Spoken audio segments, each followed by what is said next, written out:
Hey guys, thanks for tuning in. So today I wanted to show you another tip that I do. So it's using boxes. So I'm actually going to build a bunch of boxes right now. I have some wood here. Pretty easy to make these boxes. You go to the crafting menu. Here we go. Ooh, no, I didn't want to make a fence. No. Okay, that's okay. That's okay. Gotta make boxes. There we go. All right. So I'm just going to use all the wood to make the boxes, and I'm going to place them somewhere else that's more out of the way eventually. Maybe put into a house, but I had to be kind of strategic and work with boxes around because of the type of map we have here. So I'm going to put one there, put one over there. These aren't the greatest places because they're all kind of spread out, but one over there, and we're going to take out Miso's bowl. Oh, we can't. No, we could. Alright, so what I'm going to do here is I'm going to put another one right here. It's like really limited to where I can put my boxes here. Alright, so... No? Why can't I put one there? That's weird. Okay, I can put one there. If you want to take one off, then you just mine it. The switch is a little weird and temperamental about doing this kind of stuff here. So you can always use this to move stuff around, but it's still kind of hard to do that versus like a mouse or anything like that. So what I'm going to do is I'm going to get a bunch of stuff from here.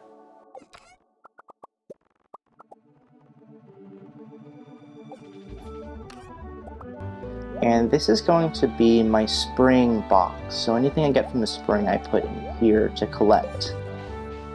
It includes the cauliflower and the strawberry that I threw that I forgot to get. And then these are also going to be green here.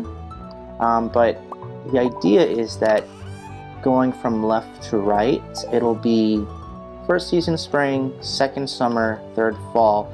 And I don't really keep anything for winter, although I could, but the only reason why I don't do anything for winter is because you can't grow anything.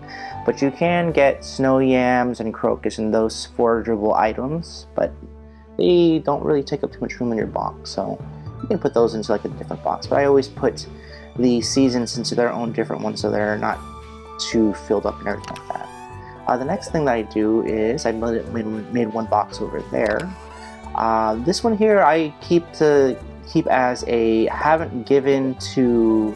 I call it the I haven't given it to Gunther yet, the professor at the museum. So I don't want to put them in now because some of these are a little rare. Like this one here, Topaz, I can obviously give to him, but something like say Orpiment. I would want to wait until I get the crystallarium so I can make duplicates of those and then I can give it to him. That's one strategy that I like to use. For another one that I like to do is I like to get any sort of flowers or any sort of like gifts and I put them into another case. So like in here would be like maybe some wine maybe or some beer, like or other different flowers. It's just something to just give to people who I know like their gifts and stuff like that. So I'll color this one purple for gifts. This blue one here is anything from the sea, and eventually what I do is I separate it into two of them. One will, or sometimes three even, because you do get a lot of fish in this game. One will be more for the non-fish stuff, so like the clam, the algae, the crab, the lobster, and the other will be the fish, and that's what I want to do for those. So yeah, it's like I'll make a couple other boxes as well. Take that out, parsnip, make up these seeds. What else? That's good there.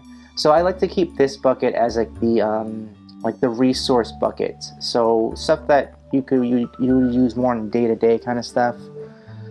So like for example coal and any sort of ore, it's a smelt. I keep those in there, like clay. It's basically just like any sort of resource that I would use. That's what I do there. I actually make I like to make another one here. So this one here I'm gonna color red. And red is seeds. So any sort of seed you get, you always want to get a bunch of seeds so that you don't have to waste your time and go to Pierre for at the very beginning of the day for a season, and you can just plant right away on your farm. So these seeds would be anything you can get or you just want to save. Like for example, I've been saving these rare seeds from the crazy traveling merchant lady with a purple pig. Every single time she comes in, I always make sure to buy it. But even though these only grow in fall, I always grow these. I always put these away in there just so it's nice and organized. So there you have it, guys. That's how I organize my farm to make sure that I can find where it needs to be, or find where everything needs to be, as well as making sure that I don't clutter my boxes. Anyways, guys, thanks for checking out this quick tip. I know you can find it anywhere else, but you know, just a little fun to make things on your own. Until next time, guys. Bye bye.